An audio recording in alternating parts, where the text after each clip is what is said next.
오늘 우리가 한번 깊이 파고 들어볼 이야기는요, 한 위대한 지도자가 남긴 마지막 유언이자 한 민족의 운명을 건 마지막 설교, 바로 신명기입니다. 자, 한번 상상해 보시오. 사랑하는 사람들, 또 다음 세대에게 딱 하나의 메시지만 남길 수 있다면 여러분은 무슨 말을 하시겠어요? 놀랍게도 성경의 신명기라는 책 전체가 바로 이 질문에 대한 한 위대한 지도자의 정말 절박하고 간절한 대답이라고 할 수 있습니다.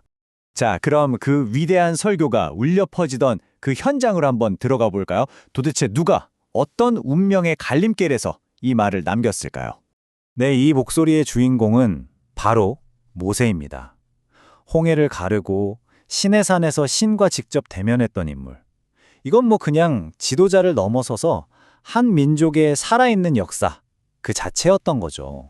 근데 이 설교가 더 극적이고 뭐랄까 좀 애절하게 들리는 이유가 바로 이거예요. 모세는 40년 동안 그 고생을 하고 마침내 목적지 바로 앞에 왔지만 정작 자신은 그 땅을 밟을 수 없다는 걸 알고 있었어요. 그러니까 자기가 모든 걸 걸었던 그 여정의 바로 코앞에서 그는 오직 다음 세대를 위해서만 말해야 했던 겁니다. 모세의 설교는 미래가 아니라 과거에서부터 시작됩니다. 백성들에게 그들이 걸어온 길을 억지로라도 돌아보게 만들죠. 아니 근데 좀 이상하지 않나요? 미래를 얘기해야 할 것 같은데 왜 과거부터 시작했을까요? 이 타임라인을 보시면 이게 딱 전리가 돼요. 원래대로라면 정말 빠르면 열흘만 해도 갈 수 있었던 길이었어요. 하지만 가데스 바네아에서 결정적인 불신, 그 딱 한 번의 실패 때문에 한 세대 전체가 광야에서 죽음을 맞이했고 40년이라는 어마어마한 시간을 헤매야 했습니다. 그리고 지금 바로 그들의 자녀인 새로운 세대가 똑같은 선택 앞에 서 있는 거죠. 바로 이겁니다. 모세가 왜 그렇게 아픈 과거를 끄집어냈느냐? 이유는 단 하나예요. 기억을 잃어버리는 순간 그들을 지탱하던 믿음까지 통째로 날아가 버리니까요. 과거의 실패야말로 미래의 성공을 위한 가장 중요한 교과서였던 셈입니다. 자, 이렇게 과거를 돌아보게 한 다름에야 모세는 드디어 율법의 핵심으로 들어갑니다. 하지만 이건 그냥 법전 낭독 같은 게 아니었어요. 근데 여기서 딱 이런 질문이 나올 수 있죠. 아니, 이 율법은 이미 예전에 시내산에서 다 받았잖아요. 근데 왜 40년이나 지나서 이걸 또 얘기하는 걸까요?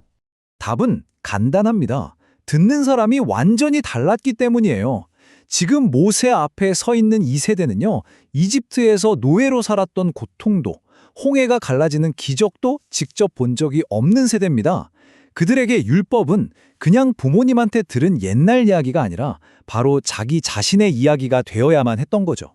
그래서 모세의 설교는 아주 강력한 한 단어로 시작합니다. 바로 쉐마! 히브리어로 들으라는 뜻인데요. 이건 그냥 들어봐 정도의 요청이 아니고요. 신명기 전체를 꿰뚫는 가장 중요한 명령인 거죠.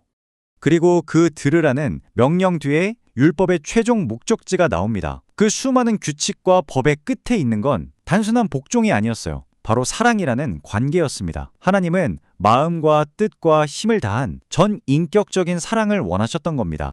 좋아요. 하나님을 사랑하는 게 핵심이라는 건 알겠어요. 근데 그 사랑, 눈에 보이지도 않는 걸 어떻게 삶으로 증명할 수 있을까요? 모세는 바로 이어서 그 청사진을 제시합니다. 바로 이웃을 향한 사랑, 즉 정의로운 사회의 모습이죠. 여기 나오는 지침들을 보면 그들이 어떤 나라를 만들어야 할지가 아주 명확해져요. 이게 그냥 종교적인 규칙 리스트가 아니라 사회 전체가 어떻게 돌아가야 하는지에 대한 운영 원리였던 거예요. 특히 사회적 약자를 어떻게 대하느냐가 그 나라의 정체성을 결정한다고 본 거죠. 그리고 이 모든 사회정의 시스템의 동력, 그 엔진이 되는 문장이 바로 이거예요. 기억하라. 너희도 한때 노예였잖아. 그걸 기억하라는 겁니다. 자신들이 겪었던 그 억압과 고통의 경험이 다른 사람을 향한 긍휼과 공감의 원천이 되어야 한다는 거죠. 자, 이제 모세의 설교는 마지막, 그야말로 가장 극적인 클라이맥스로 향합니다. 과거를 돌아봤고 현재 들어야 할 걸 들었다면 이제 남은 건 뭐죠? 바로 미래를 선택하는 겁니다. 이거 보세요. 선택지는 정말 선명하죠? 뭐 중간지대, 회색지대 이런 거 없습니다. 길은 딱 두 개뿐이에요. 순종하면 축복과 생명, 불순종하면 저주와 죽음. 모든 게 그들의 선택에 달려 있었습니다. 이 엄청난 긴장감 속에서 모세는 그냥 말 안 들으면 죽어! 하고 협박하는 게 아니에요. 마치 아버지가 자식에게 애원하듯이 정말 간절하게 호소합니다. 제발 생명을 택해라. 이게 신명기 전체를 관통하는 가장 강력한 한마디인 거죠. 설교는 끝났습니다. 그리고 이제 모세 개인의 이야기도 마무리될 시간이 왔죠. 한 시대가 저물고 새로운 시대가 열리는 바로 그 순간입니다. 모세는 자신의 뒤를 이을 리더로 여호수아를 세웁니다. 이게 정말 중요한 게 이건 모세라는 한 위대한 영웅의 이야기가 아니라는 걸 보여주는 거예요. 거대한 사명은 계속된다는 거죠.